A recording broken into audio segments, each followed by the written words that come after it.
Chimigwech Minido Nokamis Nomish, Dayanam Dindamis Babagonis, Jawanishishin Nagum Dijagak, Jimino Nanandi Lugam, Jimino Wanda Niji and Ishnabe, Jimino Nana Niji and Ishnabe, Jimino Gano Gaji Ji and Ishnabe, Shi Go Jimino Wijiwek Nish Nishnabe.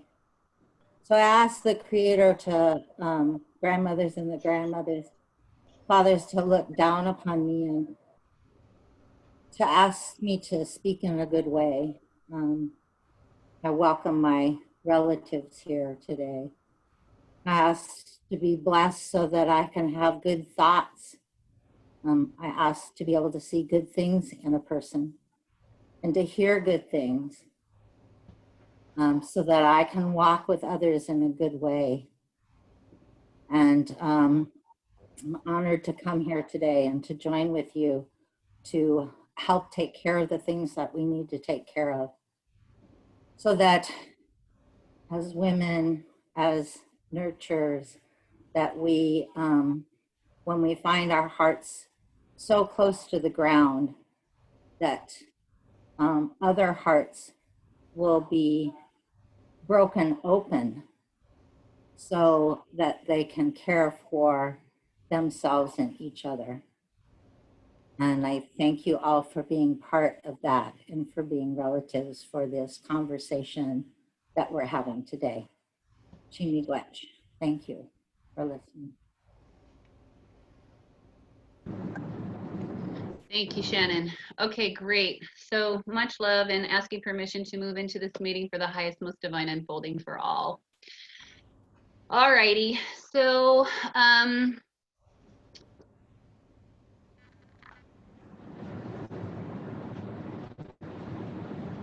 going to bring Soul in because she's the one who lit the urgency in my being the other day on a call. We had a call with 25 leaders about 4 days ago. Soul, can you give us the key points we need to know to collaborate and move forward of what you know from the Amazonians who needed us to help them, okay? And then I would like to go to the other groups working in the Amazon who have other messages also. So let's just hear what we know is the position right now, as current as possible. And I invite everybody to clear and send love while we listen, okay? Because we don't need to hold on to this. This is something that we are going to get through and move into healing, hopefully. God bless us. All right, come on in, Soul. Hi, everyone. Thank you for being here and thank you for hearing the call. And I sense your knowing of this moment. Thank you, Heidi, for putting this together and understanding that this is what needs to happen. And this is what needs to happen. The indigenous of the Amazon have come to ask for help. They have many challenges right now, which are weakening their forces to continue defending their indigenous lands and the Amazon, which is all of ours. It's multi-pronged. They have the most recent corona, which is affecting all of us so we can identify. However, to add to that, especially the voluntary solitude tribes, they have very delicate, pure, I'll call it, immune systems, and the elders are dying at alarming rates. I've been watching since 0 and 1, and we're in the hundreds of deaths. We're in tens of thousands of infected in the indigenous tribe alone. And they do not have medical support nor medical supplies. especially because in some cases it's days away. But not only because of that, because, wait, excuse me, I'm just interrupting myself to know if we are live or just recording between us. We are just recording between us for this call. Thank you. The government is making it very difficult intentionally for the support to arrive. In some cases, I've spoken to people who say that they are blocking medical supplies from arriving, even when they do. And in other cases, they are blocking funding that is being raised by many people trying to help. So that is problem number one. And there's only a small area that's not infected yet, and that is the deepest Amazon. That is the voluntary solitude of the deepest kind, and it could be days away. But the minute it reaches there, I mean, we could still survive, but for the most part, the way talking about it is tipping point. And in addition to that, so there are moment. Can I make the suggestion, Sol, that you turn off your video so we can hear your voice better? Because you're not coming through clearly. So yeah. Thank you, Elizabeth. Is this better? Maybe I'll move because I've No, done it's much better. Thank you. Thank you. Should I repeat anything? I think we got it. You're good. Keep going. So the fires that are currently happening in Brazil are not only approximately doubled in size from last year, which was bad enough, it's also being incentivized by apparently the government for people to start fires. And I won't go too deep into more details unless you guys request that at a later point. I'd like to stay macro and get to point. Well, the fires are not. Oh, so another point about the fire, going into more detail on that, is that now there's an area called the Pantanal, which are wetlands, which is really not supposed to be so flammable, but they are in an atrocious spread that they're not able to control. And of course, the government is not putting as much effort as is necessary to solve that. In addition to that, they've accelerated the rate of deforestation, and that's problem. Extending into demarcated lands, they are changing legislation and constitutional legislation, I suppose. And there are other things that I feel a little worried to go that far, but I think, okay, I'll leave it at that for the moment and continue to the overall point.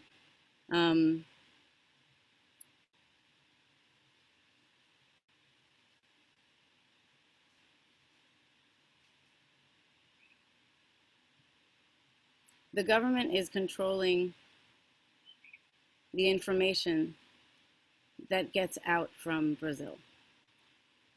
They are controlling intelligence. They've got bots.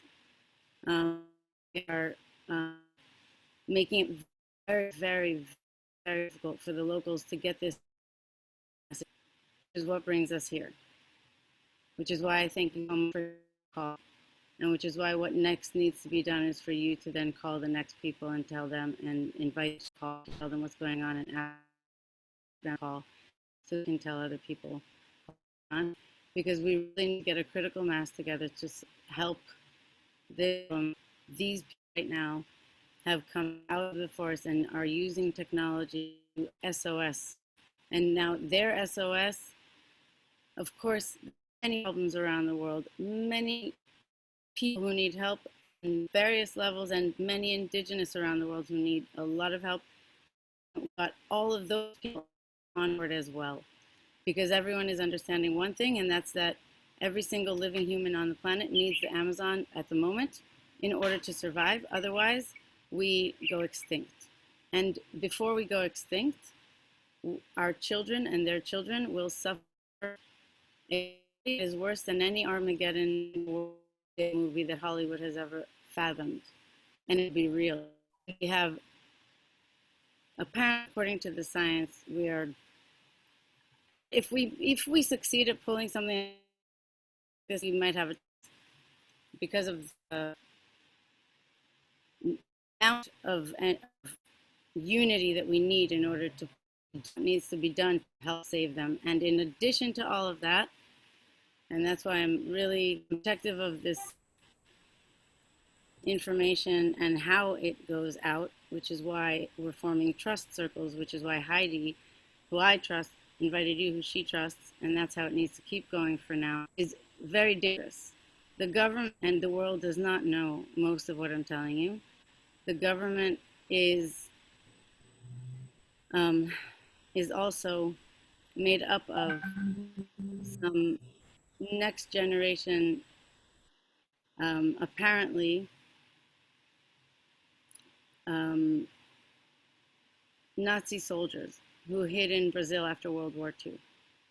And this is no joke. In power, I will not expand on that. The words that the people are using, the indigenous and of the tribes who are uniting in ways that's never happened in the history of the world, of humanity, because they're calling it an side, an ecocide. And we have a choice, and we don't have time. And so we need as many people on board to support. Number one is getting information out and raising alarm bells to the media. And one of the, I dare say,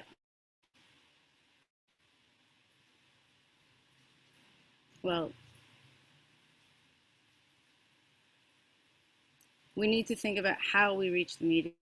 We are going to put them in danger. And just a few days ago, my partner's friends, sisters, was attacked. She's in critical condition, and this is not the first time, but it's since the last month or a year. But she's been attacked because she was documenting illegal loggers. And I do video footage and photos of whatever they could pass on to me in the meantime. But at this point, even interviews are difficult because they actually don't have time. They're literally fighting for that. They have to hide. They have to do there's a lot of danger. And we have an opportunity to prevent this catastrophe from becoming a worse catastrophe. And now we can do something about it. We might be able to prevent, I mean, if I have to, I mean, I'll use the scientific term, but and the reason why this is different than other things in the world is because if they succeed at weakening them enough, which is very close, then that plus the accelerated deforestation, plus the fires which are being incentivized in order to save money on deforestation, plus, and I'll close with this, according to the mathematics, we have 5% left of the Amazon that stands in order to save ourselves. And I'm working with people, I'm a climate ambassador. I participated in COP25 for anyone who that's relevant to, COI 15. I work with many movements around the world and organizations, and also scientists and leaders of different kinds. So I come bearing facts, and that's the initial message. Awesome. Thank you, Sol. I also want everyone to know that Sol is an ex, what did you do in the Army, Sol?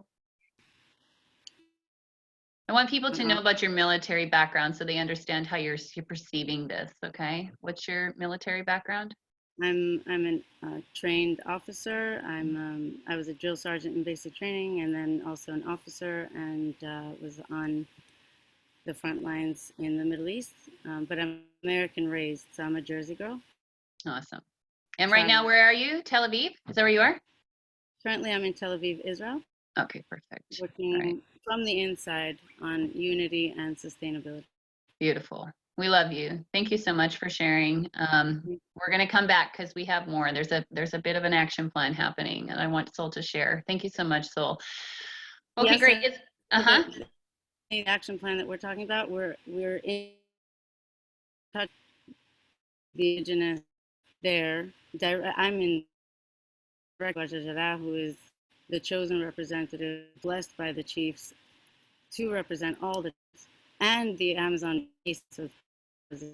I do have a plan, and what I'm bringing to you now and inviting you to help support includes very clear plans, action plans, and that's just the start. After that, we're already united. We have a lot more work to do, but it's going to help and multiply the voice of many.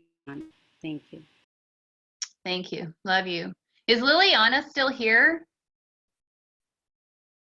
Is there a representative from Liliana's organization still here? I don't see her. Shoot. I wanted to hear what she had to say too, because they're working in the Amazon right now and actually delivering the supplies. So here, let me show you guys. 2 seconds, because we'll get back up with her. And I know Chief Looking Horse has some, here we go. All right. Let me see, I know she had something she had to do. So I just want to really quickly show you guys this. All right. So they've been working for 20 years, 24 years. They're working on COVID response.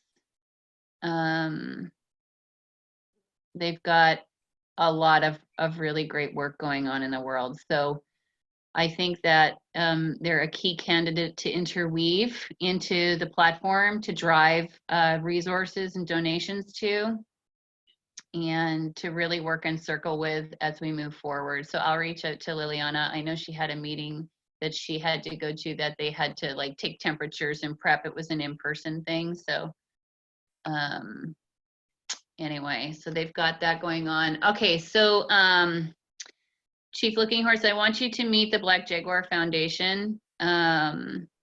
Hello, my friend. Come on in and introduce yourself. And please catch us up on what the Black Jaguar Foundation is doing these days. I know what we've been doing for the past decade, but since COVID hit and this has become quite a thing, well, this is very urgent. What have you guys got in place? Welcome to the room.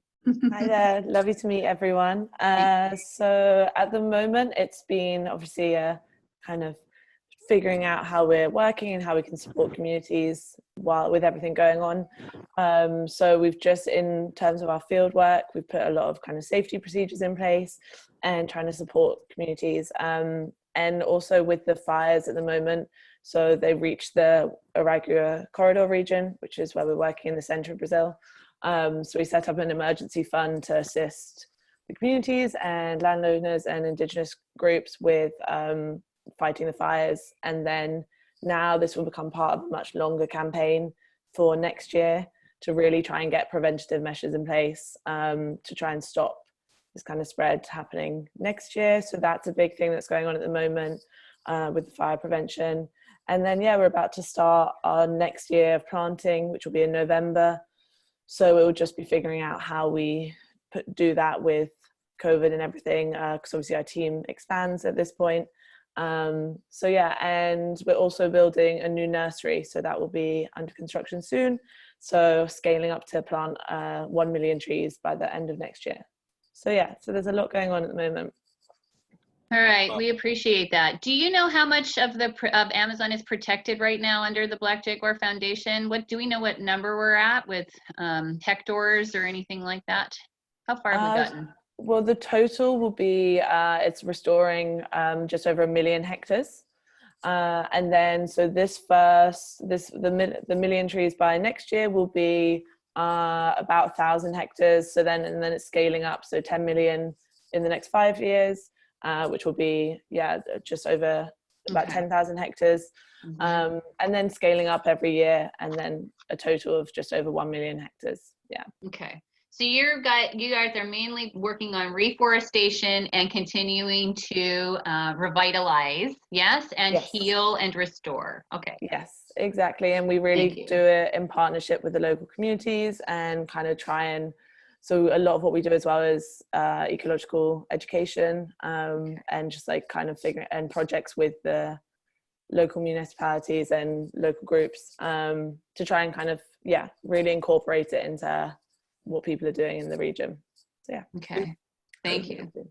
So that's a long-term plan, right? For everybody. If you agree with me, please nod your heads. That's something we can look at as a long-term thing, right? Moving into the future. So we'll mobilize for the urgency now, and then moving out, continue to bring in the Black Jaguar and support their campaign as they continue to revitalize and heal. I'm going to try to come up with the groups. So it's like boots to the ground, urgency right now, getting funding into the COVID, getting funding into the support for the Amazonians, and then figuring out from there, we have to spread out. So next, I'd like to invite Chief Looking Horse, please, to speak to the sacred sites in general and what you and I had a conversation about yesterday. Would that be okay? Can you share that? Great. Thank you so much. We love you. Yay. Okay. Mitakepi, apetukule, you chante, washte, and the petus api. It's a great honor to be with you all in good spirit today. And I am a medicine person, a sacred bundle keeper for our nation. And we have a prophecy of our from our sacred ceremonies that there's only one prophecy. It's about the white buffalo calf woman 19 generations ago. Every generation is 100 years, and it goes back to I'm the 19th generation of today. So being a sacred bundle keeper today, I never thought that I would leave our reservation, our concentration camp, they call it, on the reservation Dakota Territory, our own territory in South Dakota, North Dakota, and we have a big territory. But I grew up hearing the stories of our ancestors and our prophecies. So I became a sacred bundle keeper at the age of 12 years old. And my grandmother, she told me that, she told the people, the elders told me that if the people don't straighten up, then I shall be the last bundle keeper, the keeper of the sacred pipe. During that time, the elders told me about what's going on, that our people were put on the reservations back in the 1800s. And there were concentration camps. They wiped out all the animal nation and the buffalo, starved our people, and then they put them on the reservation. They kill all spiritual leaders and sacred bundle keepers. So that was a time that my grandmother was the bundle keeper, and she was she had a hard life because our spiritual ways is about protecting our medicine, our water, and even the blade of grass is sacred to us because it has a spirit. So we do ceremonies throughout the whole year. We pray to the thunderbrings in the springtime on March 21st. Then the 4 seasons we do ceremonies. We pray at our sacred sites, and we pray with the Maniwichoni, the water of life. So in our treaties, it says that we own the sacred water, that water that we drink today. It's called Missouri River. And but what's going on is there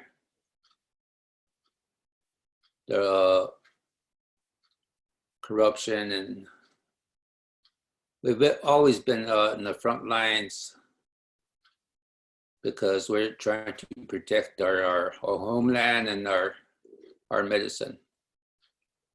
But through the Western world, the Western society, they always made their own laws to corrupt our people. And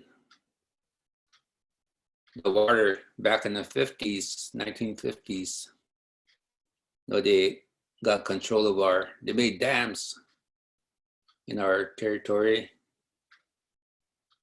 And the most important place is called Chesapa, the Black Hills of South Dakota.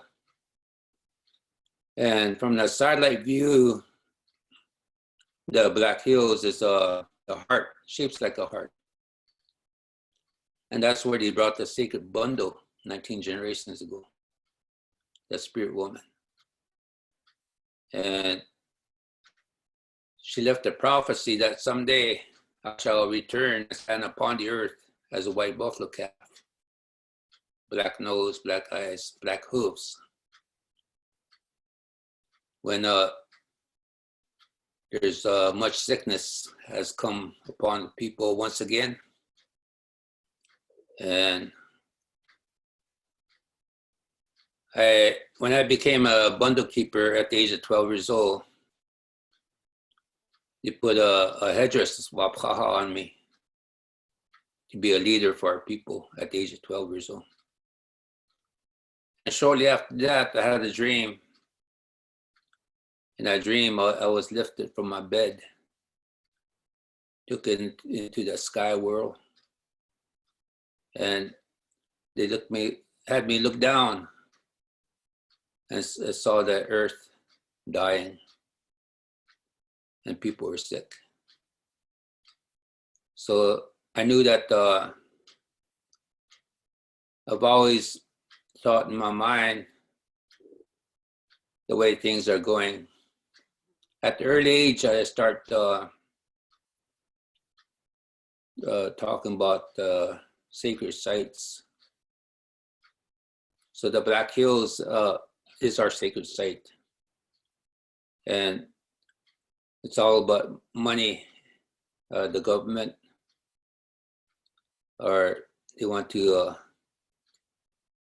give us money, and the elders said, no, Black Hills is not for sale. And today, we still say that the Black Hills is not for sale. A lot of money involved. A lot of people died protecting our sacred Black Hills. Our people were wiped out, almost wiped out by massacres, that Wounded Knee. I am a spiritual leader of that ride to Wounded Knee on horseback, 1990. We prayed that there would be no more Wounded Knees throughout the world, because the heart of Mother Earth, in our prophecy, they told us that when they made the dams and stopped the flow of the creeks and the rivers from the Black Hills, it would affect our people spiritually. That our people would, when they start making those dams, our people would start having heart attacks. And the government said, no, that's not possible. But our spiritual elders said, you'll see. And from that time, our people have been dying of heart attacks, and our people are not healthy no more. And so in my time, I made a statement about the heart of Mother Earth and the coral reefs, or the cleans the water, the blood, and the Amazon, the forest, to because it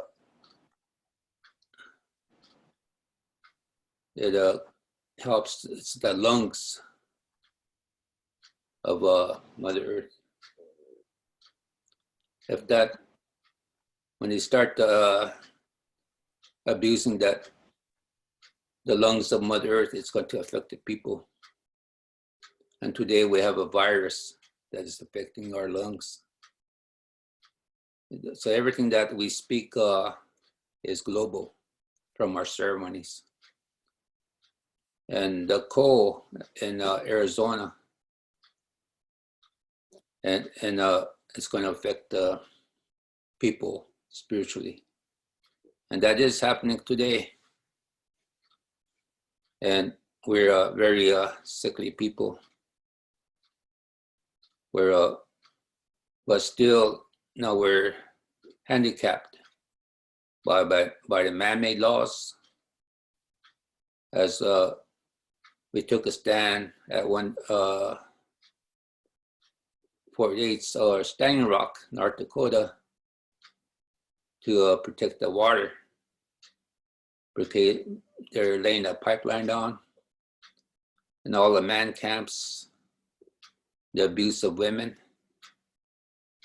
and it's still happening today. Right now, as I speak, we have problems on the reservations. We have to put up border patrol that's happening right now. So this is a very deadly disease of the mind is happening internationally. And I'm really sad today, and I am speaking from my heart, because like that lady said earlier, it's going to affect our children, and it's happening right now. Up in Canada, I was asked to go pray with my relatives, the First Nations up there, where that oil is coming from. And they're almost wiped out, because that oil, they're digging up is in the air, and it's very poisonous, causing cancer, causing problems, health problems, the babies are, they have sores, and this is everything that they're eating, the food source, the medicine from our the forest, the trees they're wiping out, and that's what I grew up a very young. I am a fluent speaker, Lakota, on the reservation today, doing ceremonies. But all the things that we're doing, it's affecting our medicine. And I speak about that because internationally, globally, 80% of the food comes from indigenous people. And 80% of the medicine come from our people. But it's man-made, it's created to be sold as a product, and trying to give it to us to vaccination. And we don't want to be vaccinated like that. We don't trust the government. We don't trust anybody. So it takes a long time for people to come into our territory to work with our people, because we gotta trust them first. So we are, that people are saying we are dying right now. And people are dying from the COVID, the virus right now. And the young people are committing suicide. They want the way the life is going. And people are gearing up for the rallies that's going to happen right now, where it's not good. No, in our tradition, our language is sacred. Our way of life, living with the environment, is sacred. Before the reservations, before the state, all the rivers on a map, they're on the map today, they're very abusive names. But I was born when the elders told me about the rivers and the creeks. They have a very spiritual name, because there's no word for or English words in our language that is hurtful. There's no cuss words. So as a spiritual leader, I only use foul language. Have to get up in the morning with a good mind. And today, we talk about false prophets and false leaders, the corrupt of our way the Western society thinking is not traditional no more.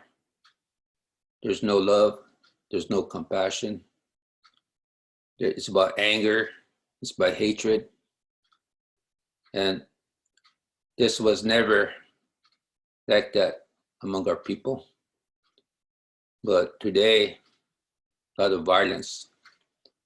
So I am really devastated, because our ceremonies, the little ones, they were born with that mother nursing a baby. And then we go into ceremony at the age of 12 years old, become a young man or young woman ceremony, womanhood ceremony. The third stage is being an adult. The fourth is being an elder. And being an elder was 100 years old. But today, the sickness that we're faced with. Is where it's not be lucky if you reach 70 years old. And we went to Liliana. She was working with the people of Amazon, and she invited us to go. And we went there 2006, and we met right in the heart of the Amazon. We flew there. We did ceremonies together. We prayed together. And they look at us as a very, we had our clothes, we had clothes on, and they thought, no, we were civilized Indian. And they told us in our ceremony that there's hard times coming, like our prophecy. When I talked about that, they too talked about what's coming in the future. And the elders, they told me that I can communicate in the world. So they put me in a ceremony. They tattooed my legs and they scratched my arms and put medicine in my arms to be a voice for their nation. And said, someday, you can help us. We know that there's a hard time coming for our people. I said, well, I would try my best when that day comes. And today, that day is here. So I made a statement back in after I made a statement in 1994 when the first white buffalo was born. I made a statement saying that we are at the crossroads. Either be faced with a lot of chaos, disasters, different types of sicknesses and viruses, tears from our relatives' eyes. 1996. Because 1994, the first white buffalo was born in Janesville, Wisconsin. From our ceremonies, we went there. And that's what they told us, that we are at the crossroads now. That earlier, 1990, we went to Baghdad to pray for world peace, global healing. Because 1990, like I said, that from here on, we're not going to be seeing no more honorable wars. It's going to be about money. We're going to see more wounded knees. We're going to see not only wars, but the trees and the water will be abused. So we went to Baghdad, 1990. And Muhammad Ali helped us from that to come back safely after 4 days being there. It was like a concentration camp that they put us. And it was really hard. They had people there too. But 1994, the white buffalo was born. 1996, I made that statement about world peace, global healing. Then we start working with people. We got invited to different countries. Then we got invited back to the place, Rio de Janeiro, where the people want to deliver a message to a big United Nations gathering there. And we went there. Our group saw all these people that walked from the forest. They had no moccasins or shoes. They walked barefooted and their feet were bloody.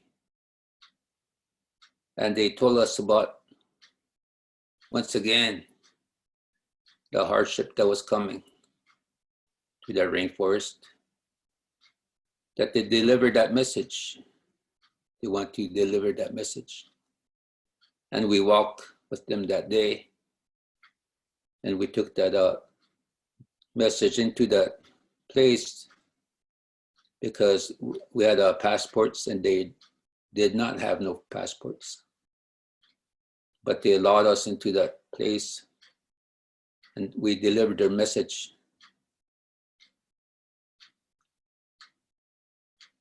So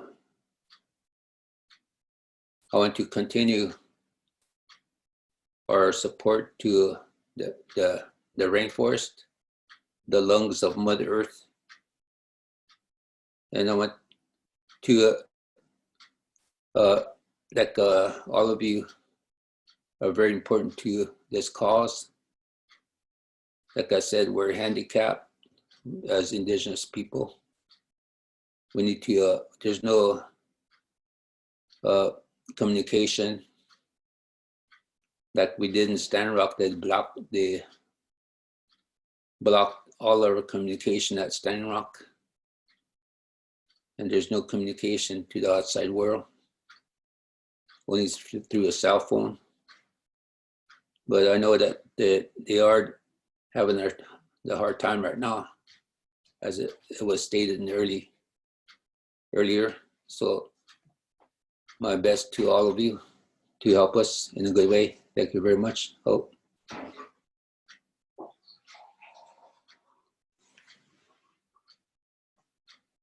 Thank you.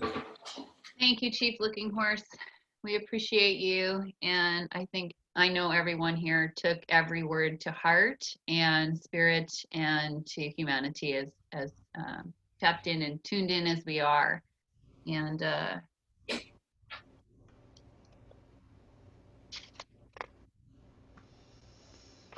I took some notes. We started a campaign yesterday morning, an SOS campaign. I launched it with about 55 different groups. We reached about 125,000 people yesterday. I feel all game on to move forward with the SOS for the Amazon, for the sacred sites, for standing behind our Indigenous relatives in renaming rivers, creeks, and water bodies, sacred sites. So I'm feeling a number of petitions in a unified place. So as we do our SOS call to action, and I would like to invite every single one of you to feel free when you feel the call to make your SOS, make an SOS, take it to social media. I'm behind Soul's site on a community site. It's called b1.life. She wants to gather everybody into one place. There's some events that are coming up that she's going to talk about.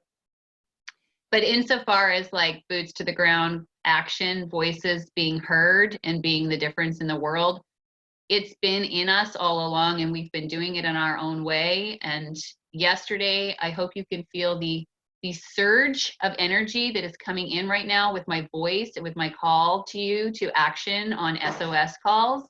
I think that we need to start there and we need to start banging the drum and raising the voices of everyone we know so they can understand where we're at, because this isn't a wait 2 weeks or a 6 week or a year kind of thing. This is a now thing. This is a call. When spirit calls you, you don't wait a year, you don't wait a month, you do in your timing, in your heart, in your action, in your way. So I'm really feeling to invite all of you to continue on this journey and don't stop, okay, until we have reached the place where we know everyone can breathe again. Let's not stop, all right? Take really good care of yourselves. Fill yourselves with love. Feel the planet supporting you. She protects us when we take care of her, you know, and let's just get this out into the world and get these things moving. So I suppose I'll just put up these petitions and then I'll give them to Saul to put on b1.life if she's okay with that, Saul. That's what I'll do in the back end, along with the, I'm going to sing and teach. You know, I woke up yesterday morning after Yom Kippur and I didn't know, at the end of the day, I gave it all up and I said, let me know what to do next. Let me know how to be the most effective. And the following morning I woke up and I heard, you have the song. I channeled a song from the planet in 2009 called One. So the message to me in the morning was sing and teach, sing and teach, sing and teach, and just keep going. So I didn't want to sing anymore for humanity. There's so much division. I didn't know where to place myself, but now we're back on track. We're working for the planet. We're working for righting the wrongs. We're going into respect, restoration, love, and care, which always was, but you know, now we're doing planetary, Amazonian, lung, water, our indigenous relatives working together with the sacred sites. Okay. Anybody have quick comments, questions, or concerns? Because I'd like to spend the last, we're going to be over. Okay, I say we have to call this at 11:11. All right, we'll call the meeting. We'll go into prayer 11:11 and be done. It's 10:58 right now. So, Saul, I'm going to finish with you because I want to just move into the business of what we're doing. Okay, and so let me just find out from anyone else in the room pertinent information or something you have to say. Okay. All right, Elizabeth. Thank you, Heidi. Thank you Thanks. all for following this impulse, for following your heart, for following your body. And I just really want to invite water into this conversation, into this SOS, because ultimately this is a watershed issue. This is our sacred relationship with water, and that's why we're here, is we've forgotten it. So the more we can gather and just ask us to really try to be coherent in our message. And part of what we have before releasing to social media is the element of surprise.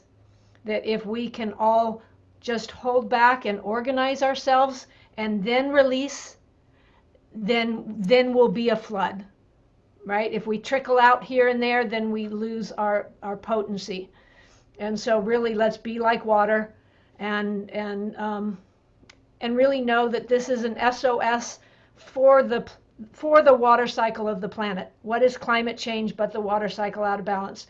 And so really holding that and understanding that, I think, will help us align with our source. And we're gathering, and I'll let Saul finish in terms of how we're gathering, and everyone's invited to join us if you feel called. So thank you.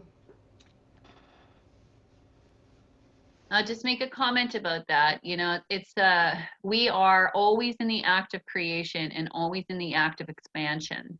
And so as we move forward, you know, the first and foremost thing we can do unbounded without having to worry about the surprise business with humanity is sending the love and the attention to what we just addressed. Sacred sites, the Amazon and the lungs of the planet. And that's where we can put our energy right now, moving forward. We've seen amazing, miraculous things happen just by tuning into coral, right? It came back within 3 weeks from the tipping point of breaking down just by us turning our attention to it, okay? So that's the first thing we can do. We turn our attention to the love, the care, and the respect. Okay, who else needs to say something before we move on to a little bit more of the action plan? Is there anyone else that needs to speak? Morgana? Yeah, I just wanted to kind of reiterate what happened yesterday. Thank you ever so much for reaching out. And Heidi and I were actually brainstorming really quickly as to how we can really, this tipping balance at the moment, it really is absolutely true. We're working on a campaign, emergency response Amazonia, actually covering, we're using the word Amazonia because most people will not recognize something if you say emergency response Latin America. It's what we found is, by the way, Heidi, I forgot to mention yesterday, it's Pachamama who is actually making us really super aware of what's happening with the indigenous people in Latin America. So we're focusing on, you know, trying to reach out to everybody. Isabel, Salette, Rebecca are on this call. So we're making notes and we will let you know how we can move forward together. So everybody support, you know, I just always say one drop, but one moment of your time. And if we put all these drops together, put all these time, it's the most precious thing we have. Spiritual resilience is absolutely essential, but people have to eat. You know, fresh water is absolutely amazing. We can go on about cosmological ideologies, whatever, but people have to drink fresh water and eat unpolluted food. You know, these are the essentials, and that's what we're working for at the moment. So thank you for the spiritual support. Chief Arvol, brilliant. Absolutely. I love your World Prayer, Peace Day, brilliant. All these actions are really necessary. But at one moment, we need money. So I will keep in touch. Any way we can help each other is really super appreciated. So let's work together, and hopefully we'll see each other online even more so. Thanks again for inviting us to this meeting. And definitely, I've just noticed the Black Jaguar Foundation is in Amsterdam, in the Netherlands. So this is just a fabulous way of just connecting people together, and we can connect and we can make a difference. So just to you know, make everybody aware that everything we're doing, it really counts. So thank you, Heidi, for or Heidi, sorry, Heidi. Thank you ever so much for including us. You're I look forward to seeing you on Facebook, everywhere. Make your voices heard. Chief Arvol, again, look at the global Indigenous network. Paula has got the address. Share your stories there, please do. Thank you, everybody. Thank you, Morgana. Heidi? Oh, okay. Heidi? Yes. Rebecca? Share, please. Please, I've given pertinent information in the chat box. Please go ahead and copy that chat. And I'd like to offer a prayer, please. It will take a moment. It comes from the region of the Amazon, and it is used here with programs here with Native peoples who have come here in my Salish Sea region. And it's very brief, and it is to protect the women and the water. Pachamama, Pachamama, al mio canzone, al mio canzone, Pachamama, Pachamama, al mio canzone, al mio canzone. Oh. Thank you, Rebecca. All right, so I think it's really important that we organize to all share the same material, that we really practice sharing something that is united, a united front. We've done 20 years of this is my organization and these are my partners. This is my organization and these are my partners. Okay, that's great. How far has it gotten us? Pretty much nowhere. So let's try something else. So we did the hashtag SOS Amazon, and it's done. And we can chart our progress on that page. We can do events from that page, and we can see what people are saying about SOS Amazon on that page. It's everybody can have access to it. I'll give you all the information to log in and help me fix it up.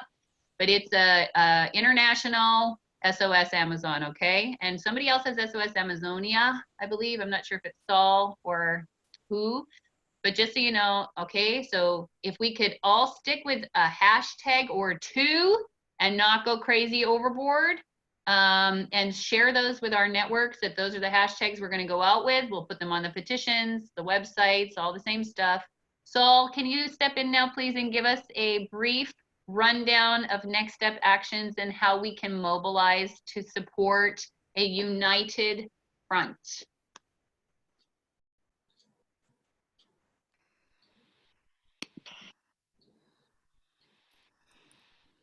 I hope my connection is better with the video from here. Okay.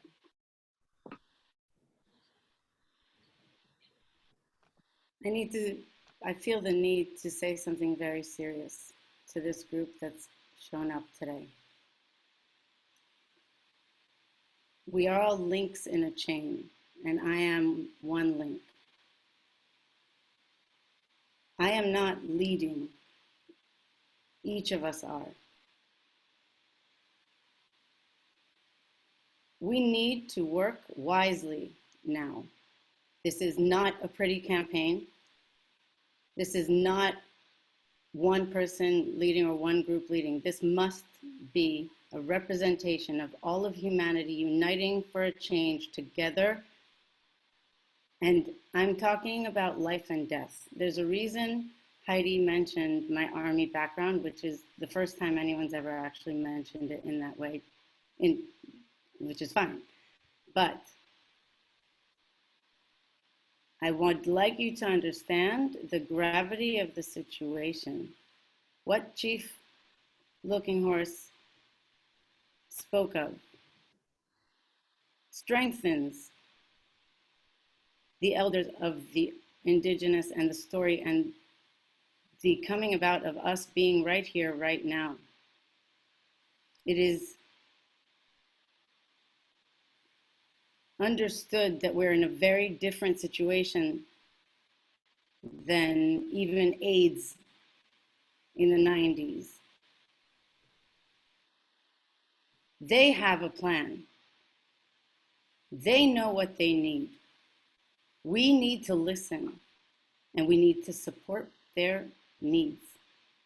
After that, each of us is an expert, and we know what we need.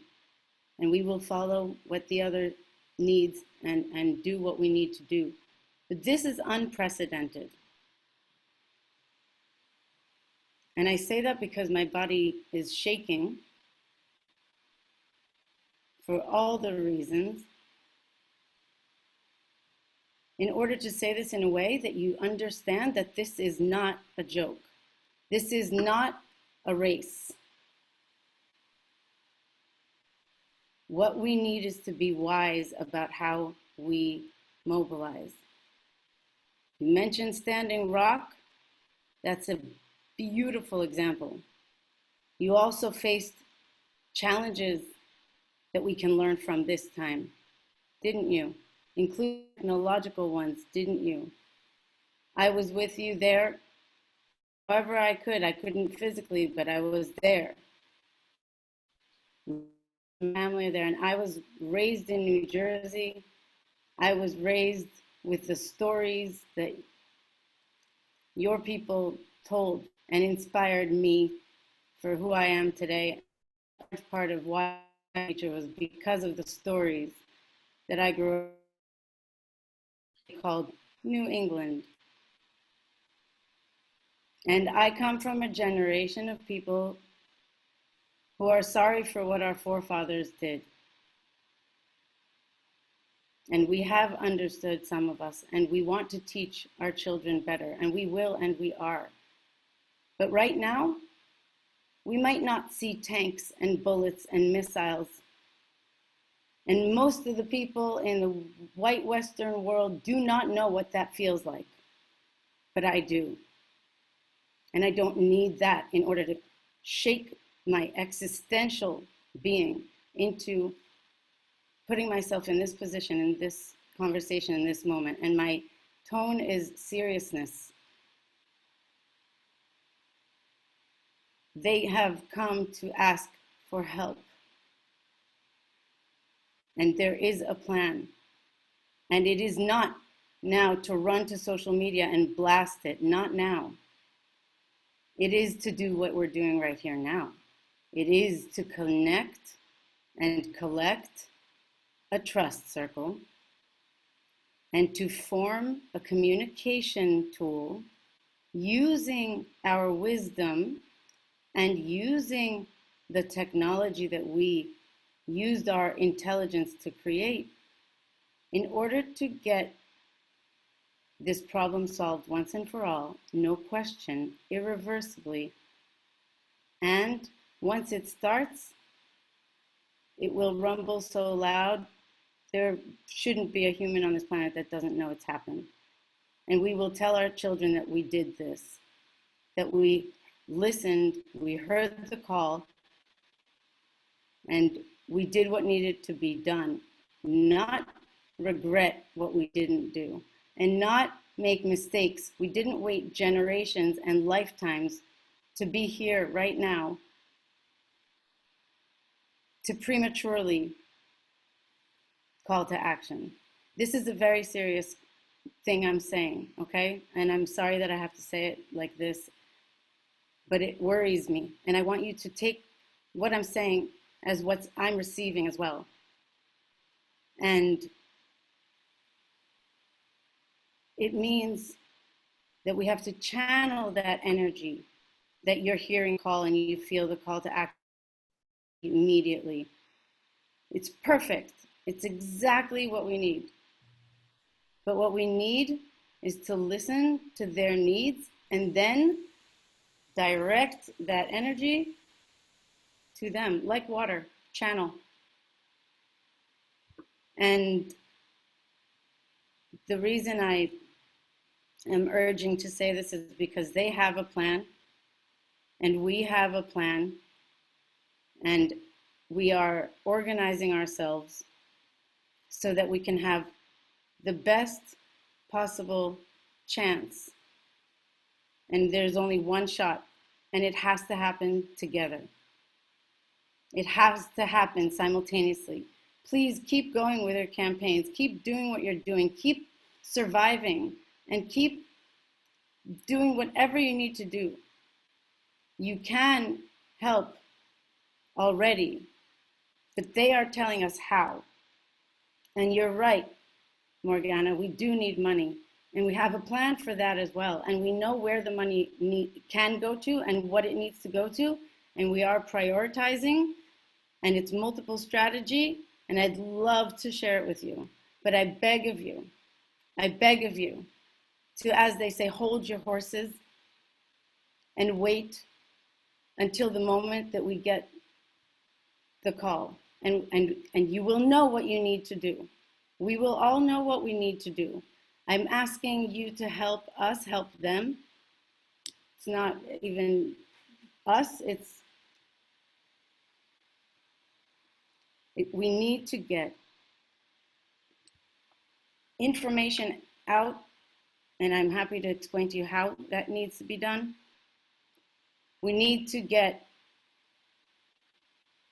influencers involved and also to know when to act them as well. There are different things at different stages that can be done, some now, some in a week, some in a month. And out of those influencers, we need to make sure that they're trusted sources, that they really understand what is at stake here, because we're up against a fascist government. It's humans. We know that humans, we can be a virus or we can be the healers. And at the moment, this is life and death.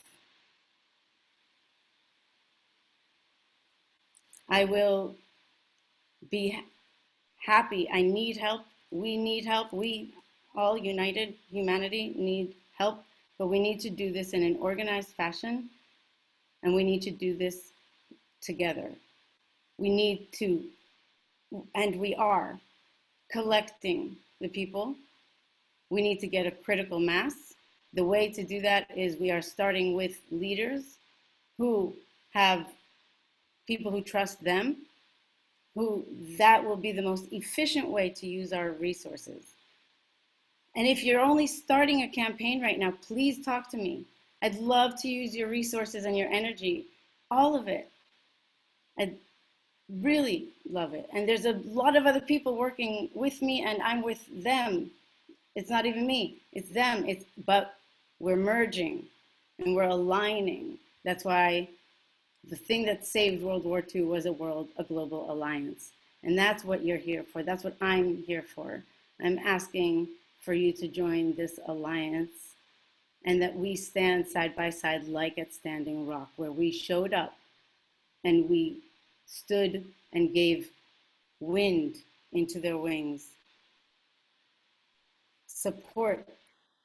We showed up in numbers. That's what we've got right now. We need numbers, because they think we are weak. They think we are the minority. They think that we're stupid. But if there's one good thing that happened, was this educational system that we have to fix, but they did teach us in larger numbers. So education has spread, and we are here. We are the majority. We are fooled to think we're not, also because of algorithms and social media and what we feed our minds with. But we're going to get better at that too, because we are the majority, and we are actually going to be raising the bar on our actions right now. And this is a catalyst that either makes or breaks our future. That's it. It's about now and tomorrow and 6 months from now. And by 6 months from now or so, by Earth Day, either we have a celebrational party, or we have, I don't want to call it our funeral, but it's kind of like start saying your goodbyes. I'm sorry, Heidi, 1 second. I'm sorry, I know it's your meeting that you called. And No, I want to ask you questions. I need to get somewhere with you. Can we get there? Can I ask you the questions I need to ask you? Mm-hmm. You mind? Or if that's absolutely obnoxious, I didn't mean that. How's the rest of you? Are you okay? Can I continue for a moment? Thank you. If you need to go, please go. I don't mean to hold you up. I'm going,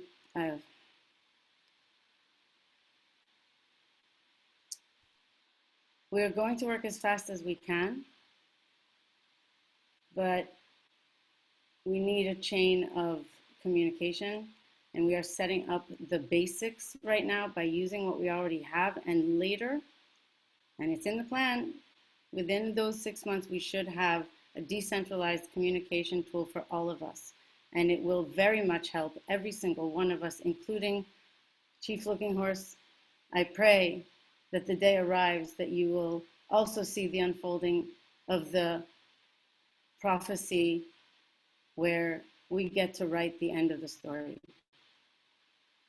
And the sun comes out, and humanity has united, and your stories and your voices have been heard along with it, for all the prayers of all the generations of all the people who come before us.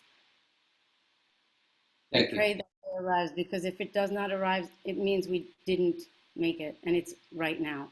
And we happen to be fortunate enough to be alive, to be the humans that we've been waiting for, to be the humans that our forefathers wish they could be. That's what they try to do, is prevent.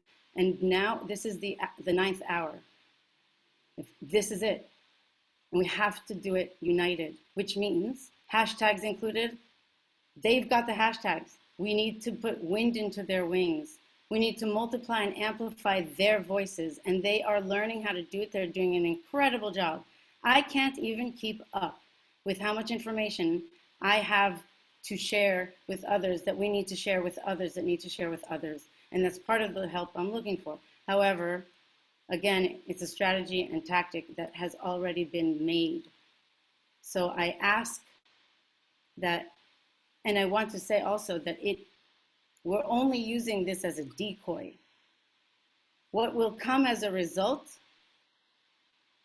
is infinite abundance for all. We will have food, water, shelter, justice, and harmony. And I know that deep in our souls, we're speaking the same language, so I know it's not different than what you say. But for one moment, we need to focus on this, and all that energy you're talking about that we know is real needs to go there, and just each one of us needs to be responsible for ourselves and make sure we can eat in the meantime, however that is. And lots of us are not eating right now because of the situation and whatnot, but even if it means that you can't do something you want to do, it's our responsibility to do that right now. We have to decide for ourselves while we're helping them. So that's step one, look after ourselves. And step two is this. And we will create a way to disseminate this information more efficiently. In the meantime, the first request is for you to do what Heidi just did and gather individuals who can speak to larger groups of individuals so that they can pass it on. And I will explain also how, like what can go public, what needs to be coordinated, synchronized. Okay, the synchronization is what needs to be very, like we all need to be on standby. And when we get the go, we go. But up until then, there is definitely information that you can share and disperse. But some of what I've even told you already, which is not everything, it gets worse, much worse. Even some of this information should not be told publicly because it will add fuel to the flame and it will get actual people killed. So we're dealing with a government that some of the information I've told you, if it gets out at the wrong time and they know about it before we've organized ourselves, they're going to win. And not about winning or losing. We're going to lose lives. And I forgot to mention before, there's the last thing, as was mentioned also, but the fact that Corona is killing people with a weaker immune, and namely the elders are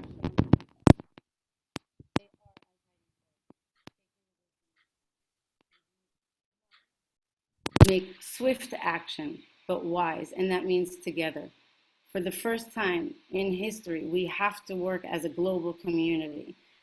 That's all I really wanted to make clear, and I invite you to be in touch with me to understand that more, and I will be holding meetings and bringing them to speak to you. We will, but they're disappearing in every meaning of the word. It's harder and harder to connect with them. They're fending for their lives, and the world doesn't know it. So I ask that we listen to their needs, and we will know when to act, and then harness. In the meantime, harness, collect, okay? And even for that, I don't want you to waste your energy. You have energy to do a campaign or to open a page or to do hashtags. Talk to me. I'll offload gladly. There's so much that needs